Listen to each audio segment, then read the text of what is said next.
नमस्कार प्यारे साथियों, आप सभी का स्वागत है Alia exam quiz YouTube channel में। तो आरपीएससी फर्स्ट ग्रेड और सेकंड ग्रेड के सिलेबस के अनुसार अपन राजस्थान इतिहास का अध्ययन कर रहे थे और जिसके अंदर जो पहला टॉपिक था राजस्थान की प्राचीन सभ्यताएं, तो वो अपन ने पूरी पढ़ ली थी। ठीक है। और आज राजस्थान इतिहास के अंदर अपन पढ़ेंगे गुज्जर प्रतिहार वंश। ठीक है। और ये आज 4 नंबर क्लास हमारी होगी और इससे पहले वाली क्लासें आपने नहीं देखी है तो प्ले लिस्ट बनाई हुई है, आप प्ले लिस्ट के अंदर जाकर देख लीजिएगा और साथ ही साथ में आप नोट्स भी बना लीजिएगा। इससे बाहर आपके एक भी प्रश्न नहीं जाने वाला है, ऐसा मैं वादा करता हूं। तो आप निरंतर अध्ययन के लिए चैनल को सब्सक्राइब कर लीजिएगा और साथ में ही बेल आइकन को प्रेस ज़रूर करना ताकि आने वाली हर वीडियो का नोटिफिकेशन आपको मिलता रहे। पूरा सिलेबस के अनुसार मैं राजस्थान इतिहास, कला संस्कृति और भूगोल के जो टॉपिक हैं वो सभी यूट्यूब पर मैं फ्री करवाने वाला हूँ। ठीक है। तो करते हैं शुरुआत। देखिए जो सबसे पहले आता है उस वंश का नाम है यहाँ पर प्रतिहार वंश। ठीक है। गुज्जर प्रतिहार वंश। तो गुज्जर प्रतिहार वंश को लेकर के जितने भी महत्वपूर्ण फैक्ट हैं वो सभी फैक्ट यहाँ पर अपन देखने वाले हैं। देखिएगा दोस्तों, सबसे पहले जो प्रतिहार शब्द है इसका अर्थ क्या है। देखिए, प्रतिहार जो शब्द है इसका जो अर्थ है वो है यहाँ पर द्वारपाल या फिर चौकीदार। ठीक है। क्या है दोस्तों? द्वारपाल या फिर चौकीदार। ठीक है। तो ये प्रतिहार शब्द का अर्थ है। इसके बाद देखिएगा गुज्जर प्रतिहारों का जो शासन वो कहाँ तक रहा था, तो ये रहा था 7वीं शताब्दी से 12वीं शताब्दी तक। ठीक है। जो राजपूत काल माना जाता था 7वीं से 12वीं शताब्दी का काल। ठीक है। इसके बाद में जो गुज्जर प्रतिहार हैं इसकी सर्वप्रथम जानकारी कहाँ पर मिलती है, तो देखिएगा जो सर्वप्रथम जो जानकारी है ये मिलती है चालुक्य शासक जो पुलकेशिन द्वितीय हैं उसके ऐहोल अभिलेख में गुज्जर जाति का यहाँ पर उल्लेख मिलता है। ठीक है। कहाँ पर मिलता है? चालुक्य शासक पुलकेशिन द्वितीय के ऐहोल अभिलेख में गुज्जर जाति का उल्लेख सर्वप्रथम मिलता है। ठीक है दोस्तों। इसके बाद में देखिएगा जो प्रतिहार थे, प्रतिहारों ने स्वयं को यहाँ पर राम के भाई लक्ष्मण का वंशज माना है। ठीक है। जो प्रतिहार थे इन्होंने राम के भाई लक्ष्मण का वंशज इनको माना है स्वयं को। ठीक है।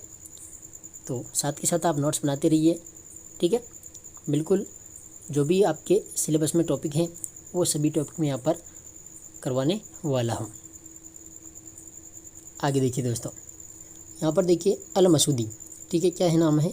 अल मसूदी जो है, अल मसूदी ने प्रतिहारों को क्या कहा था? अल गुज्जर कहा था। ठीक है। क्या कहा था? अल गुज्जर इन्होंने प्रतिहारों को कहा था, अल मसूदी ने। इसके बाद में देखिए जो गुज्जर प्रतिहार थे, तो गुज्जर प्रतिहारों की जो शक्ति के केंद्र थे वो क्या क्या रहे थे, तो मंडोर रहा था, भीनमाल रहा था और कन्नौज रहा था। ठीक है। ये शक्ति के केंद्र थे गुज्जर प्रतिहारों की, मंडोर, भीनमाल और कन्नौज। ठीक है। अब पढ़ते हैं अपन गुज्जर प्रतिहारों की उत्पत्ति के बारे में कि जो गुज्जर प्रतिहार थे इनकी उत्पत्ति कहाँ से मिलती है, कहाँ से हुई थी। ठीक है। तो अलग अलग मत हैं दोस्तों। तो देखिएगा गुज्जर प्रतिहारों की उत्पत्ति सबसे पहले अपन देखते हैं यहाँ पर कर्नल जेम्स टोड। ठीक है। तो कर्नल जेम्स टोड ने प्रतिहारों को यहाँ पर खज्जर नामक जो विदेशी जाति हैं इनसे उत्पन्न माना है। ठीक है। कर्नल जेम्स टोड ने प्रतिहारों को क्या माना है? खज्जर नामक विदेशी जाति से उत्पन्न माना है। ठीक है दोस्तों। आगे देखिए दूसरा नाम आता है यहाँ पर चंद्रबरदाई का। ठीक है। तो चंद्रबरदाई की रचना मिलती है पृथ्वीराज रासो। ठीक है। कौन सी रचना है? पृथ्वीराज रासो। तो इनके अनुसार जो गुरु वशिष्ठ थे इन्होंने आबू पर्वत पर अग्निकुंड यज्ञ किया था और अग्निकुंड से यहाँ पर 4 राजपूत जातियाँ उत्पन्न हुई थी जिसमें प्रतिहार थे, परमार वंश यहाँ पर परमार थे, चालुक्य थे और चौहान। ठीक है। तो ये 4 राजपूत जातियाँ उत्पन्न हुई थी। ठीक है। गुरु वशिष्ठ ने जो अग्निकुंड यज्ञ किया था तो इससे प्रतिहार, परमार, चालुक्य और चौहान ये 4 राजपूत जाति यहाँ पर उत्पन्न हुई थी। तो ये पृथ्वीराज रासो के अनुसार यहाँ से मिलता है। ठीक है, प्रतिहार वंश। इसके बाद देखिए अगला आता है हेनसांग। ठीक है। तो हेनसांग चिनियाद्री था, तो इसकी जो पुस्तक थी सी यू की। ठीक है। तो सी यू की के अनुसार प्रतिहारों का जो क्षेत्र था इन्होंने माना कुचेला यानी गुजरात। ठीक है, कुचेला। और इनकी जो राजधानी थी वो यहाँ पर पोलोमोली यानी भीनमाल नागौर। ठीक है, अगला जो यहाँ पर है वो है मोहनोत नैन्सी। ठीक है, तो मोहनोत नैन्सी ने प्रतिहारों के यहाँ पर 26 शाखाओं का उल्लेख किया है। ठीक है, कितनी शाखाओं का उल्लेख किया है? 26 शाखाओं का यहाँ पर उल्लेख किया है। तो इस साथ के साथ आप बिल्कुल नोट्स बनाते रहिए। चंद्रबरदाई ने देखिए पृथ्वीराज रसो इनका ग्रंथ था। तो इनके अनुसार जो गुरु वशिष्ठ ने आबू पर्वत पर अग्निकुंड यज्ञ किया था, तो इनसे 4 राजपूत जाति उत्पन्न हुई, प्रतिहार, परमार, चालुक्य और चौहान।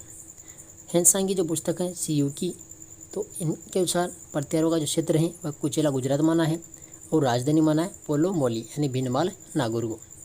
मोहनोत नैन्सी ने प्रतिहारों को 26 शाखाओं का यहाँ पर प्रतिहारों का उल्लेख किया है। ठीक है दोस्तों, चलिए आगे की ओर। आगे देखिएगा यहाँ पर घटियाला शिलालेख। ठीक है, ये कहाँ पर है? जोधपुर में। तो घटियाला शिलालेख जोधपुर के अनुसार प्रतिहारों की जो शाखा है वह एक तो मंडोर है और दूसरी है भीनमाल शाखा। यानी प्रतिहारों की कितनी शाखाएं बताइए घटियाला शिलालेख में? 2, पहली मंडोर और दूसरी है भीनमाल। ठीक है, इसके बाद देखिए दोस्तों, गुज्जर प्रतिहारों का जो प्रारंभिक केंद्र था वो रहा था मंडोर। ठीक है, कौन सा है? मंडोर। और जो प्रतिहारों की जो कुल देवी है वो माना जाता है चामुंडा माता को। ठीक है, तो प्रतिहारों की कुल देवी कौन है? चामुंडा माता। और प्रारंभिक केंद्र किसको माना है इन्होंने? मंडोर को। तो घटियाला शिलालेख जोधपुर के अनुसार प्रतिहारों की कितनी शाखा हो गई? 2, पहली मंडोर और दूसरी भीनमाल। ठीक है, चलिए अब सबसे पहले पहली जो शाखा है मंडोर शाखा। ठीक है, तो मंडोर शाखा का अध्ययन करते हैं अपन। मंडोर शाखा के अंदर जो सबसे पहला जो राजा था वो नाम मिलता है यहाँ पर हरिश्चंद्र का। ठीक है, कौन था? हरिश्चंद्र। हरिश्चंद्र को देखिए प्रतिहार वंश का संस्थापक माना जाता है और इसी को आदि पुरुष या फिर मूल पुरुष भी कहा गया है, हरिश्चंद्र को। इसकी जो उपाधि थी दोस्तों, ठीक है, हरिश्चंद्र की जो उपाधि थी वो क्या थी? रोहिल्दी। ठीक है, रोहिल्दी की इसको उपाधि मिली थी। और जो हरिचंद थे उनके 2 पत्नियाँ थी यहाँ पर। ठीक है, पहली पत्नी का नाम था भद्रा जो स्त्री महिला थी, और दूसरी जो पत्नी है द्विजात्या जो ब्राह्मण परिवार से थी। ठीक है, तो एक तो भद्रा थी और दूसरी द्विजात्या। देखिए यहाँ पर जो भद्रा थी, भद्रा से इनके 4 पुत्र हुए थे। ठीक है, भद्रा से हुए थे 4 पुत्र, इसमें भोगभट था, कक्कुक था यहाँ पर। ठीक है, कक्कुक थे ये। ठीक है, कक्कुक, रजिल था और दद। यानी भद्रा से 4 पुत्र उत्पन्न हुए यहाँ पर, भोगभट, कक्कुक, रजिल और दद। ठीक है, तो ये हरिचंद के 4 पुत्र थे जो इनकी पत्नी भद्रा से हुए थे।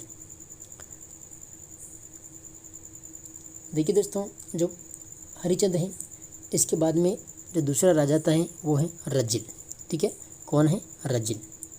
तो यहाँ से मंडोर के प्रतिहार जो प्रतिहार थे, तो प्रतिहारों की वंशावली की यहाँ पर शुरुआत होती है। ठीक है, और ये प्रश्न दोस्तों अभी जो सेकंड ग्रेड का पेपर हुआ था ना, उसमें पूछा गया था कि मंडोर के प्रतिहारों की वंशावली की शुरुआत किनसे मानी जाती है? तो ये रजिल यहाँ पर राइट आंसर था। ठीक है, तो इसके बाद में देखिए रजिल ने सर्वप्रथम जो राजधानी बनाई थी वो बनाई थी इन्होंने मंडोर को। ठीक है, सर्वप्रथम रजिल ने राजधानी किसको बनाया था? मंडोर को, और यहाँ पर राजसूय यज्ञ किया था। ठीक है,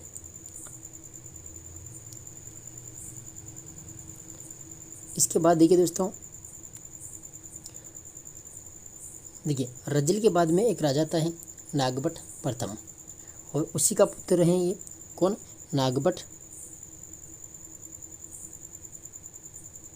सॉरी, जो रजिल थे इसका जो पुत्र था उसका नाम था नरभट्ट प्रथम। ठीक है, नरभट्ट जिसको पीलह पानी भी कहा गया था, तो उसके बारे में कुछ ज़्यादा में नहीं मिलता है। अगला जो राजा था ये नरभट्ट का पुत्र था नागभट प्रथम। ठीक है, जो रजिल का क्या था? पोता। रजिल का पोता था नागभट प्रथम, और इन्होंने जो राजधानी थी वो परिवर्तन कर दी थी और मंडोर से इन्होंने मेड़ता राजधानी बना दी थी। ठीक है, नागभट प्रथम ने तो राजधानी में परिवर्तन कर दिया इन्होंने। और इनकी जो पत्नी थी वो पत्नी किसकी? जज्जिका। कौन थी, जज्जिका। और जज्जिका से 2 पुत्र पैदा हुए, ठीक है, एक तो तात था और दूसरा भोज। जो तात हैं वो मंडोर में ही रहता, ठीक है। तो ये 2 पुत्र इनको नागभट्ट प्रथम के। आगे जो राजा आता है उसका नाम है भावुक, ठीक है, चौथा है भावुक। तो भावुक की जो जानकारी है ये कहाँ पर मिलती है, मंडोर शिलालेख जोधपुर में मिलती है। और 837 ईस्वी में मंडोर के विष्णु मंदिर में जोधपुर प्रशस्ति इन्होंने लगवाई थी, किसने, भावुक ने, ठीक है दोस्तों। तो ये नागभट्ट प्रथम, फिर भावुक। आगे देखिए दोस्तों, कक्कुक, ठीक है, क्या नाम है, कक्कुक। तो यहाँ पर देखिए 861 ईस्वी में घटियाला में 2 शिलालेख उत्कीर्ण करवाई थी। ये प्रश्न भी दोस्तों सेकंड ग्रेड के अंदर पूछा गया था कि घटियाला शिलालेख जोधपुर में 2 जो शिलालेख था वो किनके द्वारा उत्कीर्ण करवाया गया था, तो ये कक्कुक का नाम यहाँ पर मिलता है, ठीक है। और इन्होंने निर्माण करवाया था मंडोर में विजय स्तंभ का, ठीक है। मंडोर में विजय स्तंभ का निर्माण किसने करवाया, कक्कुक ने, जो राज्य का दूसरा विजय स्तंभ माना जाता है। और जो राज्य का प्रथम विजय स्तंभ है वह है भीमलाट, भैया भरतपुर के अंदर है भीमलाट। तो ये था कक्कुक, ठीक है। 861 ईस्वी में घटियाला में 2 शिलालेख उत्कीर्ण करवाए थे और इन्होंने मंडोर में विजय स्तंभ का निर्माण करवाया, जो राज्य का दूसरा विजय स्तंभ कहा जाता है। प्रथम विजय स्तंभ जो बयाना के अंदर है भीमलाट, वो माना जाता है। इसके बाद दोस्तों नाम आता है यहाँ पर इंदा प्रतिहार का, ठीक है, किसका, इंदा प्रतिहार। ये 12वीं शताब्दी किसमें, मंडोर को राव चूड़ा को यहाँ पर दहेज में इन्होंने दिया था, ठीक है। जो इंदा प्रतिहार था तो इन्होंने मंडोर को राव चूड़ा को दहेज में दिया था, ठीक है दोस्तों। तो यहाँ से मंडोर शाखा समाप्त होती है। अब अगली जो शाखा है यहाँ पर वो शाखा है भीनमाल, ठीक है, भीनमाल शाखा। ये दूसरे नंबर की है, जालोर कन्नौज। तो भीनमाल के अंदर जो पहला राजा है उसका नाम है यहाँ पर नागभट्ट प्रथम, ठीक है, क्या नाम मिलता है, नागभट्ट प्रथम। इसका जो समय था 730 से 760 ईस्वी माना गया। देखिए भीनमाल प्रतिहार जो भीनमाल में जो प्रतिहार शाखा है उसका संस्थापक माना जाता है नागभट्ट प्रथम को, ठीक है दोस्तों। भीनमाल प्रतिहार शासक का जो प्रतिहार शाखा है भीनमाल में, तो उसका संस्थापक कौन है, यहाँ पर नागभट्ट प्रथम। इसके उपनाम देखिए दोस्तों, उपनाम क्या क्या नाम है यहाँ पर, देखिए नागावलोक, नारायण का अवतार इसको माना जाता है ग्वालियर अभिलेख के अनुसार, और मल्लेच्छों का नाशक भी इसको कहा गया है नागभट्ट प्रथम को, ठीक है। इसके बाद देखिए दोस्तों राजधानी, तो इन्होंने उज्जैन को दूसरी राजधानी बनाया था, ठीक है। प्रथम इन्होंने भीनमाल को बनाया था और दूसरी राजधानी बनाया इन्होंने उज्जैन को, ठीक है। तो राजधानी उज्जैन बनाई थी इन्होंने नागभट्ट प्रथम ने। आगे देखिए प्रतिहार साम्राज्य का वास्तविक संस्थापक, प्रतिहार साम्राज्य का वास्तविक संस्थापक कौन था, तो नागभट्ट प्रथम। और ये कौन से धर्म को मानते थे, वैष्णव धर्म को, ठीक है। तो नागभट्ट प्रथम के बारे में कि एक तो ये भीनमाल प्रतिहार शाखा का संस्थापक था और राजधानी इन्होंने उज्जैन को बनाया था। जो दूसरी राजधानी थी पहली बनाई थी इन्होंने भीनमाल को, और ये प्रतिहार साम्राज्य का वास्तविक संस्थापक कहा जाता है। आगे देखिए दोस्तों दूसरा नाम आता है देवराज का, ठीक है। और देवराज का जो अन्य नाम मिलता है वो मिलता है देवशक्ति वराह अभिलेख में। इसके बारे में ज़्यादा जानकारी नहीं है, ठीक है। तो इतना से याद रखना आप, देवराज का अन्य नाम है देवशक्ति वराह अभिलेख के अनुसार। इसके बाद में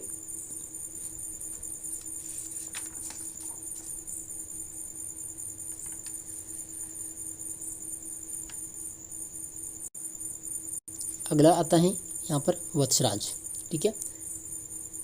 वत्सराज के बारे में देखिए, ये देवराज का पुत्र था वत्सराज, और इसकी जो उपाधि थी वह रणहस्तिन की उपाधि थी।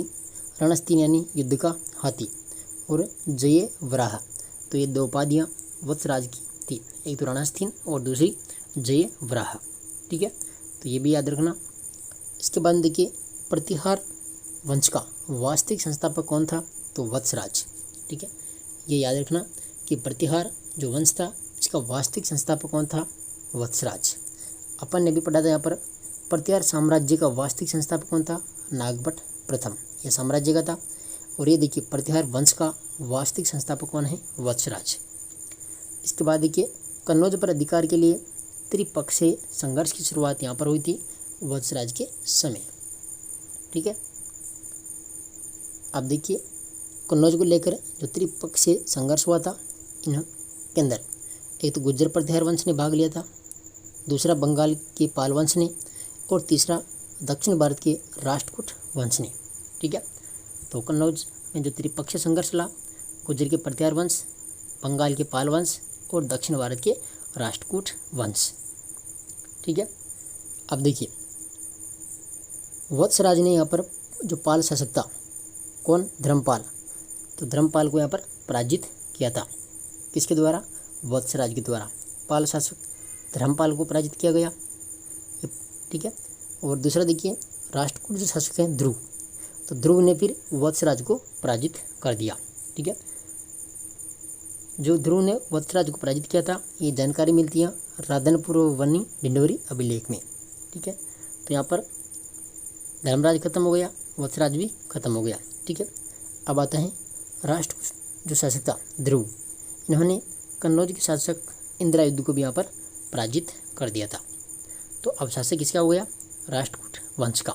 ठीक है, यहाँ पर जो वत्सराज वो पराजित हो गया था, धर्मपाल पराजित हो गया था, और फिर अधिकार किसका हुआ यहाँ पर, राष्ट्रकूट वंश का। ठीक है, आगे देखिए वत्सराज के समय यहाँ पर देखिए ओसिया में महावीर स्वामी जैन मंदिर का निर्माण हुआ था।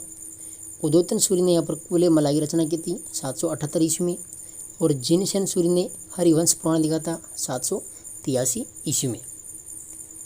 ठीक है, ये भी आप याद रखना, मुख्य हैं। तो ओसिया में महावीर स्वामी जैन मंदिर का निर्माण वत्सराज के समय होता। उदोतन सूर्य ने यहाँ पर कुले मला की रचना की थी, और जिनसेन सूर्य ने हरिवंश पुराण की रचना की थी। इसके बाद में देखिए कन्नौज के शासन में हस्तक्षेप के कारण वत्सराज का शासन राजस्थान तक ही सिमट कर रह गया था। ठीक है, चलिए आगे। इसके बाद में जो अगला आता है वो आता है नागभट्ट द्वितीय। ठीक है, अगला राजा कौन होता है, नागभट्ट द्वितीय, जो वत्सराज के पुत्र थे। इनकी उपाधि थी परम भट्टारक। ठीक है, और महाराजाधिराज परमेश्वर की उपाधि। तो ये परम भट्टारक और महाराजाधिराज की उपाधि ये वेरी वेरी इंपॉर्टेंट है। तो ये वत्सराज का पुत्र कौन था, नागभट्ट द्वितीय। तो इसी को मिली थी परम भट्टारक और महाराजाधिराज परमेश्वर की उपाधि। आगे देखिए ग्वालियर लेख के अनुसार नागभट्ट द्वितीय ने मत्स्य प्रदेश, मालवा, अनंत प्रदेश, किरात, मालव, आंध्र, वत्स, कौशाम्बी पर भी अधिकार किया था। ठीक है, ये कहाँ पर मिलता है, ग्वालियर लेख के अनुसार जो नागभट्ट द्वितीय थे इन्होंने मत्स्य प्रदेश, मालवा, अनंत प्रदेश, किरात, मालव, आंध्र, वत्स और कौशाम्बी पर अधिकार किया था। इसके समय त्रिपक्षीय संघर्ष जारी रहा था और राजधानी इन्होंने कन्नौज को बनाया था। ठीक है, तो ये इम्पोर्टेंट है कि जो नागभट्ट द्वितीय थे तो इन्होंने अपनी राजधानी बनाया किसको, कन्नौज को। ठीक है, तो सभी फैक्ट महत्वपूर्ण हैं। आगे देखिए अगला नाम मिलता है यहाँ पर रामभद्र का। ठीक है, क्या नाम है, रामभद्र। और रामभद्र का जो पुत्र था वो था मिहिरभोज। ठीक है, मिहिरभोज प्रतिहारों का पितृहंता कहा गया, और मिहिरभोज ने अपने पिता रामभद्र की भी हत्या कर दी थी। ठीक है, देखिए अगला नाम आ गया है मिहिरभोज। तो इसके देखिए यहाँ पर उपाधि कर लेना उपनाम की जगह पर। तो उपनाम की जगह आप उपाधि करना, इसको आदिवराह यानी ग्वालियर अभिलेख में दी गई थी उपाधि, और प्रभास पाटन। ठीक है, ये दो उपाधियाँ मिली थी इसको। ये तो मिलती है प्रभास पाटन, तो मिलती है दौलतपुर अभिलेख में, और आदिवराह की उपाधि ग्वालियर अभिलेख में। तो ये इसकी उपाधियाँ थी। यहाँ पर इसके बारे में महत्वपूर्ण है कि प्रतिहारों का सबसे शक्तिशाली जो शासक था वो था मिहिरभोज। ठीक है, प्रतिहारों का सबसे शक्तिशाली शासक कौन था? मिहिर भोज। ठीक है, और प्रतिहारों का पितृहंता इसको कहा गया है, मिहिर भोज को। प्रतिहारों का पितृहंता कौन कहलाता है? मिहिर भोज। और मिहिर भोज की हत्या भी किसने की थी? ठीक है, मिहिर भोज ने अपने पिता रामभद्र की हत्या की थी। ठीक है, आगे देखिए, दौलतपुर अभिलेख में इसको प्रभास कहा गया। ग्वालियर प्रशस्ति में आदिवराह की उपाधि का वर्णन मिलता है। और अरब यात्री सुलेमान ने मिहिर भोज को अरबों का अमित्र या फिर इस्लाम का शत्रु बताया है। ठीक है, यहाँ पर अमित्र नहीं है, मित्र। ठीक है, तो अरब यात्री जो सुलेमान था, तो मिहिर भोज को अरबों का मित्र और इस्लाम का शत्रु बताया है। ठीक है, तो ये मिहिर भोज के बारे में जानकारी थी। इसके बाद देखिए आता नाम महेंद्रपाल प्रथम का। ठीक है, महेंद्रपाल प्रथम, तो इसके उपनाम देखिए निर्भय राज, रघुकुल चूड़ामणि, निर्भय नरेश और यहाँ पर महेंद्रा युद्ध उपाधियाँ हैं ये। ठीक है, आगे देखिए पाल राष्ट्रकूटों की संयुक्त सेना को इन्होंने पराजित किया था। ठीक है, महेंद्रपाल प्रथम ने। तो ये पाल राष्ट्रकूटों की जो संयुक्त सेना थी, इनको इन्होंने पराजित किया था। इसके दरबारी कौन थे? राजशेखर। ठीक है, ये गुरु भी थे और दरबारी भी राजशेखर थे। इनकी रचना देखिए काव्य मीमांसा है, कपूर मंजरी है, हरविलास है, प्रचंड पांडव है, बाल रामायण है, बाल भारत है और भुवन कोश। तो ये इन्होंने, इनकी रचना है राजशेखर की। ठीक है, काव्य मीमांसा, कपूर मंजरी, हरविलास, प्रचंड पांडव, बाल रामायण, बाल भारत। इसके बाद में आता है नाम भोज द्वितीय। ठीक है, तो ये इसके समय उत्तराधिकारी संघर्ष जारी रहा था भोज द्वितीय के समय, और इसके बारे में कुछ जानकारी नहीं मिलती है।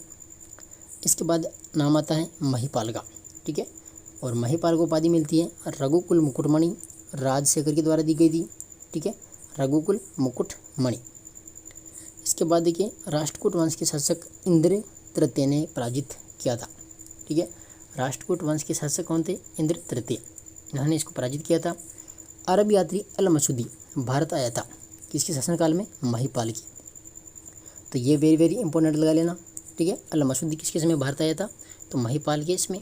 ठीक है, देखिए अभी तक आपने वीडियो को लाइक नहीं किया तो आप वीडियो को लाइक कीजिए, और निरंतर अध्ययन के लिए आप चैनल को सब्सक्राइब करके नोटिफिकेशन ऑन ज़रूर कर लेना, और सभी साथियों तक इस वीडियो को पहुंचाना। ठीक है, बिल्कुल आपको यहाँ पर पूरी क्लासें मिलती रहेगी सिलेबस के अनुसार। आगे देखिए नाम आता है राजपाल या फिर राज्यपाल। तो ये मोहम्मद गजनवी का कन्नौज पर आक्रमण होता है 1018 ईस्वी में, और राज्यपाल ने यहाँ पर आत्मसमर्पण किया था। ठीक है, राज्यपाल ने यहाँ पर आत्मसमर्पण कर दिया था। और इसके बाद में आता है त्रिलोचन पाल। गजनवी का यहाँ पर 1019 में पुनः आक्रमण हुआ, और कुछ नहीं मिलता यहाँ पर। और लास्ट नाम आता है यहाँ पर यशपाल का, जो प्रतिहार वंश का अंतिम शासक कहा जाता है, यशपाल। ठीक है, तो यह था पूरा प्रतिहार वंश। ठीक है, सेकंड ग्रेड के अंदर जो टॉपिक है, सेकंड ग्रेड फर्स्ट ग्रेड, और रीट में भी ये टॉपिक है प्रतिहार वंश। तो ये प्रतिहार पूरा वंश मैंने करवा दिया है, और इसके बाद में जो अगला वंश पढ़ेंगे अपन, उसका नाम है चौहान वंश। तो आप निरंतर अध्ययन के लिए चैनल को सब्सक्राइब करना, और टेलीग्राम आप ज्वाइन कर लेना। ठीक है, आलिया एग्ज़ाम क्यूज के नाम से, और वीडियो को लाइक ज़रूर कर जाना। वीडियो कैसी लगी कमेंट करके ज़रूर बताना, और कौन कौन यहाँ पर सेकंड ग्रेड फर्स्ट ग्रेड की तैयारी कर रहा है वो कमेंट में आप ज़रूर बता देना। ठीक है दोस्तों, तो मिलते हैं अगली वीडियो में। जय हिंद, जय भारत। ठीक है, ये हमारा चैनल है, सब्सक्राइबर नोटिफिकेशन ऑन कीजिएगा, वीडियो को लाइक कीजिएगा, शेयर कीजिएगा, और टेलीग्राम में आप यहाँ पर ज्वाइन कीजिएगा।